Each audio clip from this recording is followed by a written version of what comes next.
Anandorup in 6 months will be deciding what you and I will get as increments. They're all used to the fact that I'll get a promotion every 2 years. Anandorup is taking a swipe at all the millennials, not the millennials, the Gen Zs actually. Not a fun. Oh, we are 2 minutes in the episode and this is already sounding slightly ominous right now. There is a flatlining of this whole pay increase thing. See, in India, we've been saying this, right? That if you have the right kind of technical skills today, the world is your oyster. India is your oyster. India is the oyster. Did you know India has the second largest discoverable AI population, AI trained population? No, I didn't know that. So US is first, India is second. And why do we say discoverable? Because Indians speak English and we are on LinkedIn. It's time to just go update your resume and put the right words. So, search engine optimization. That's the key. So far, it doesn't look like a fantastic story. Oh gosh. But the important thing is this, that everything has a cyclical nature, right?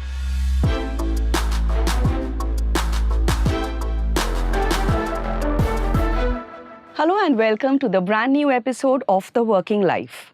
I'm Devina Sengupta and so far you've been listening to me, but from today you will see me interact and discuss with the HR heads of India Inc., the compensation experts of the corporate sector, and those who basically decide what kind of jobs you and I should do, the hikes that we get, and even heads of institutes who tell us whether the kind of profiles that the students are getting into will get them a work in the end or not.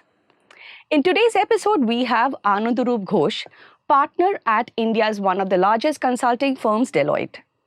Now, that's not the only introduction of Anandorup. He actually sits with corporates across sectors and decides the kind of hikes that should be given, the bonuses that you and I will get, and where we stand in the bell curve.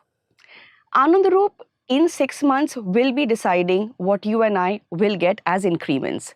So afterwards, you might like Anandorup or you might get really angry with him. We'll find out today. Thank you, Anandorup, and welcome to The Working Life. I don't know, this was the most interesting welcome I've got because it's literally scary for me to think that all of your viewers are thinking I am deciding anything for them. I am just sharing numbers, that's all. And it's numbers that the HR heads are listening to right now. But thank you, Anandorup. And how does this year look? We're already 6-7 months into this new fiscal. Companies are already plotting on their axes where we stand, where you stand. What does it look like? Most of us, your viewers have obviously been looking at media reports that have been coming in about how different sectors have performed, right? So if you look at it, some of the more consumer-dependent sectors, let's say cars, two-wheelers, like FMCG consumer goods, there has been a little bit of a sketchy performance there. In some parts, it's been very good. For instance, two-wheelers has had a fantastic quarter. Oh, good. But passenger vehicles or commercial vehicles hasn't had that good a quarter. Oh, so it could be iffy for those in the auto sector. So if you're in the two-wheeler segment, it looks to be a good year. It's so far. There is still 6 months left in the year. Passenger vehicles, like I said, hasn't had a good quarter. There are a variety of reasons for why that's been the case. But then in consumer, you have seen a couple of results that have come out in the last in the last few days. Again, some companies have done quite well, but fundamentally, most companies that you see in consumer-dependent sectors, at least, have done well on profits more than on revenues. Right. Now, if you think about it, what it means is that your top line isn't growing, but you're saving costs better. Right. For all of us to think about it, that has a downstream impact because it means how do you save costs better? You save costs by optimizing on things like compensation, operating costs, manufacturing costs, etc., etc. Right. There will be a continuous trend to ensure that the cost numbers are not allowed to go up too much. Oh, we are 2 minutes in the episode and this is already sounding slightly ominous right now. Okay, let me put it differently. More optimistically. Yeah, perhaps. See, what's happening over the last, and I have said this earlier as well, if you take the last 20 years, break it up into buckets, the 2000 to 2010 was a period, 9 maybe, was a period when everybody got fantastic pay increases. Everything was booming because before the financial crisis, things were doing very well. People got 15, 18, 20, 25% increases. One reality. Then you entered the second phase when Right. some industries were doing very well, most were not. There were a lot of sunrise industries, so there was this growth. Then the third phase, when things started flattening down, there was a couple of shocks in the economy, and that resulted in things coming down. Then COVID happened. You had 1 year of very poor growth, and then 2 years of fantastic Right. growth, right? But what's happening now gradually is that, and this is a increasing trend across organizations, is that there is a flatlining of this whole pay increase thing. It's that 9, 10, Right. 10.2, 9.3, 9.5.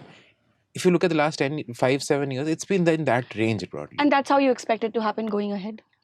Estimate so far? Absolutely. Right. So therefore, I can't call it muted, but there aren't too many surprises right now. Absolutely. But interesting point that Anandorup made out here is, you mentioned that the companies are in a cost-efficient mode. Is this because they are not afraid of attrition right now? Because where will you go? More than where will you go, I think it's that whole thing that, see, there'll always be some attrition, right? People Right. will keep going. Some attrition is good also. The big attrition happens when a new industry comes up or a new sector opens up or something very disruptive happens. Right. The last, and we all know, right? The last few years, there's nothing been massively disruptive around us. Barring the startups few years ago. Yeah, that has obviously lived its life now. So apart from that, there is nothing really big coming out right now. And because of that, there is no pressure on organizations to say we are losing people by droves who are moving out Right. somewhere else and so on. No, which is what I wanted to ask you is, so when you mentioned that there is no new industry, could we go a bit deeper and say, okay, there's no new industry, but there might be new interesting profiles. For example, you might be in the energy sector, but then if you are in the new energy, renewable sector, maybe if you're there, the hikes are going to be better? See, in India, we've been saying this, right? That if you have the right kind of technical skills today, the world is your oyster. India is your oyster. If you India will. is the oyster. You can go around different companies. You will always get better hikes, etc., etc. But we have to remember that's a very small population. Right. That the population that has those choices, those options, that demand, is not a very large group of people. If I can, statistic here.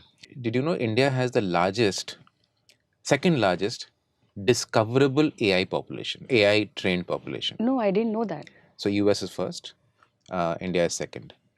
And why do we say discoverable? Because Indians speak English and we are on LinkedIn. Right. So we have a large discoverable population where companies can identify that, okay, this is someone I can hire. So for all of us, platforms like LinkedIn is not the only one. Platforms like that, it's time to just go update your resume, update the kind of profiles, the skill sets, and put the right words there. And put the right words. So search engine optimization, that's the key. Not propagating lying at any point of time, but I'm saying put the right words if you have the right skills, and that kind of that gives you significant amount of opportunities to move around and get hikes. So basically, the onus is on you on how you make your resume a bit more obvious or highlighted better than the millions others who are competing for the same profile. Now, Anandarup, you mentioned that hikes are going to be as in muted, 9, 9.5, 9.7, just about meeting inflation or probably slightly more than that. How do you distinguish between the top performers, your high potentials, and the rest? Now, some companies are doing away with the bell curve. Last year, we saw that the companies were giving out higher promotions. Okay. The gap between those who are in the middle lot and those who are slightly more was quite high. Are we going to see something similar this year? That's a trend that's going to continue into the future. Right. And that's primarily because, again, of the skill difference, right? Now, if I am someone who is arguably an AI researcher or something like that, I'm just making that up as a job, I will automatically be someone that my organization will be very keen to retain. And if I'm good at my job, Right. that is, I'll be very keen to retain. And so I will always have the ability to command much higher pay increases than my peer who's doing a standard job. Okay. And if you look at the last, again, 10, 15 years, what's happened is that the standard job has the 9% increase. The best performer or the most or the high, the most in-demand job, so to speak, or the person who's doing that job has had increases as much as what the best increases were there in 2005 or 6. Oh, so I, as an average performer, can get a 9% hike. You, as a better performer, can get 15-16% hike, 22% hike. 22% hike. Yeah, I'm just making this up, but yeah, Right. significantly high. Significantly high. Yeah. Are there, like you mentioned, auto sector is a mixed bag. Are there some sectors, and if you are watching and listening this episode, then it'll be interesting to know where you can stand right now. Are there sectors which really have not done well, or where the hikes are going to be really muted? For example, last year we had startups. IT was really low. It's honestly, it's difficult to say. So I mean, it's still too soon to put that out there. But I think technology still has some time to come out of the slowdown that they have seen in the Right. last 2 years or so. So IT services companies are going to still not be able to afford larger hikes. Right. They never gave larger hikes. They were always in the 7-8% range at the best case. But they made up with those bonuses, the promotions. So all of that, and also, I mean, IT companies, I mean, cost is their main, employee Right. cost is the main thing, right? So they have different ways to manage that thing while optimizing. So again, IT companies will probably still have it a little difficult this year. Consumer companies, I'm not sure if then how the next 2 quarters are going to be. That will determine what. So far, it doesn't look like a fantastic story. Oh gosh. No, it's still 2 quarters to go. I know, Glass but is two half quarters full or is a half good empty. enough. And that's Anandorup for you. When he's plotting, it's going to be like glasses half full or half empty. But for the rest of us, it is slightly worrisome, right? It's too soon. Too soon. See, other thing, look at it this way. Inflation is 5.5 in Right. September. This is a bit of an increase over the previous year. Good monsoon. So hopefully should come down. I mean, again, monsoon has been blamed both ways. Auto companies have said that monsoon has Right. resulted in lower deliveries. You have the wars. But yeah, wars. You had the wars, which have impacted the. But wars haven't impact. I mean, think about Ukraine. Didn't impact us as much. With all humility, that we would have imagined Ukraine or Gaza or others would to have impacted oil prices a lot more than they Right. have so far. Right. Right. So far we are not seeing that as a shock, the 1970s shock or things like Right. that. It's not a shock yet. It's been more muted in its impact. Which actually might be one of the reasons why companies are right now in a wait and watch. And for many of us actually who talk to the HR heads, this poor visibility is very worrying. Either you have clear visibility of where you stand, and you say, okay, you know what, it's going great guns, or you say it's not working out. This whole poor visibility means hikes are there, not there, promotion is there, not there, bonuses are there, but not really good. There's a kind of nervousness across sectors. Do you feel that when you're talking to the companies? See, we are also a group of people who are very used to The shocks. growth. Right? We are very, for many people who've come into the workforce in the last 10, 12 years, they're all used to the fact that I'll get a Right. promotion every 2 years. If Right. not 2 years, and how can I even survive? I mean, I'm horrible if I'm not getting a promotion every 2 years. I have to get a 12, 13% pay increase. I have to be as good as my neighbor. And so, Anandarup is taking a swipe at all the millennials, not the millennials, the Gen Zs actually. no, I mean, I'm not, I'm not a far, I am exactly, I'm to blame as well. I'm sure I feel exactly that same way. All of us do. I mean, it's Right. As a society, we are a That society a that looks 35 upwards, right? 40% hike is but mandatory when like, you're shifting jobs. तो क्या हुआ? तो क्या हुआ? So I think so to that extent we are so used to the fact that we want more and more for ourselves, Right. that when the last few years there's been a little bit of a break, Right. we're not responding very well to it. Right. But the important thing is this, that everything has a cyclical nature, right? So if we are going through a period of a bit of a slowdown in terms of our own personal True. wealth increase, perhaps, although stock markets are helping it to happen on the other side, it will come back. It'll come back. Right. And also when it comes to bonuses, okay, hikes, yes, fine. We should get used to the new norm. It's been on for a few years now. But when it comes to bonuses, do we see the investor community, or let's say the markets, those who are in the bourses working, the brokerage firms, or do we see some of the sectors where the bonuses are going to be the usual 100, 115? Law firms, why not consulting companies? Are we going to see that? It's the same thing, right? I mean, we're all going through the same cycle right now. Professional services firms or otherwise, Professional services firms, particularly, I mean, law is a different story, but professional services firms fundamentally are discretionary spending, right? Right. So we're not necessarily always um, like you don't have to hire us every morning to brush your teeth, right? So, Right. so we have that challenge with ourselves with regard to the fact that we will be hired only when a company has the money to spend on consulting and so on. And that is getting constrained right now. That will naturally have its impact. So because if the industry is not doing very well, Right. then you're not spending so much money on these kinds of things. Right. So coming back to, I think the bigger question on bonuses is that bonuses are going to be range bound in the sense that 95 to 105 percent of target kind of a range. Right. So if your target bonus is, let's say, 15% of your salary, you probably get 16 or you'll get 13, 17. It'll be in that Right. range. So it pretty much looks to be a regular year. No much shocks, no much surprises. Having said that, I'm wondering what's going to happen to the two kinds of people. Oh gosh. Investment bankers. Don't say media. No. So investment bankers is one. No, I mean, think about it. The number of IPOs means investment bankers make more money. Right. Right. And the number of IPOs that are happening every day, week, Oh yes. month. So I'm sure they're making a lot of money there, and that will translate into bonuses. Asset management companies. Okay. Why do you say They're these doing two? very. The stock market is doing well. Right. So anybody who makes money basis people trading on markets or Right. helping people trade on markets, etc., they're potentially doing very well right now. So those who are in the investment banking profile, those who are asset managers, good times ahead, hopefully, for you all, because it seems that the consulting heads are saying that you all are doing well, the stock markets are doing well, the money of your clients is also making more money. So somewhere you all should be rewarded very well. And my final question to you is, Anandorup, we discuss hikes, we discuss bonuses. Is there any other way companies can reward their employees?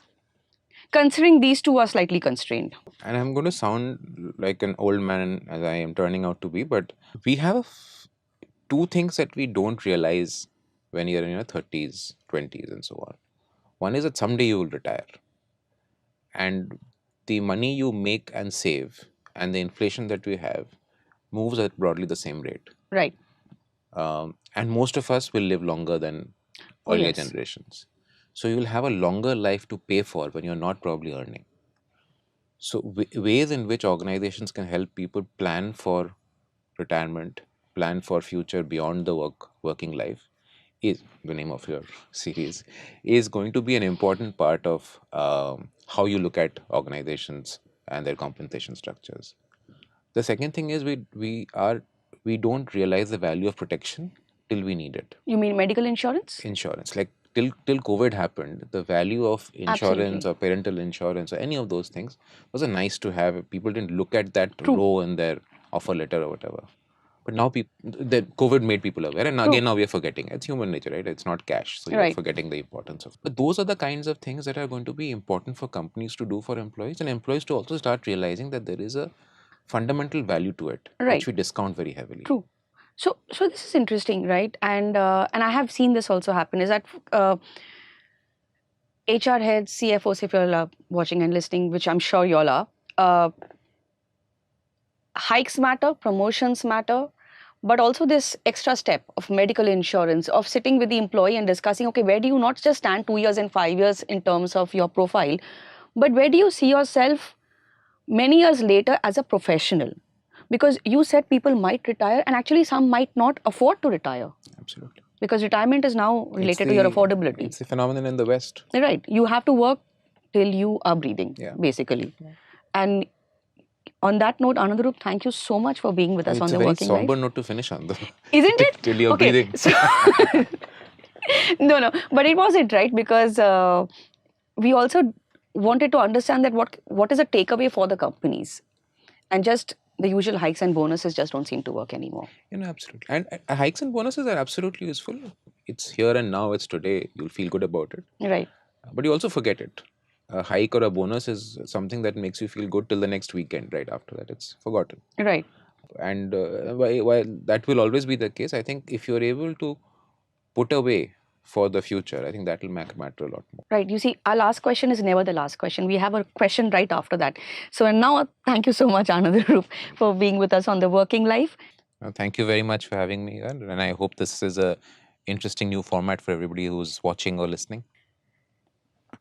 In our first episode of The Working Life in this format, Anandarup explained some very interesting details. He said that the hikes are not going to be sky high of 16%, 17% for most of us. But that doesn't mean we need to get disappointed, because we have to start looking at the next year more than just hikes and bonuses. Look at the kind of insurance you have, look at the kind of profile that the company is helping you build. And for the HR heads, for the CEOs, CFOs watching this episode, it's important that you sit with your employee, the high potentials, and make them understand that the hike is going to be short lived, and it's, as Anandarup says, momentary. But what's going to increase the stickiness is what do you bring to the table for them more than just the monetary value. I'm Devina Sengupta, and thank you for watching The Working Life.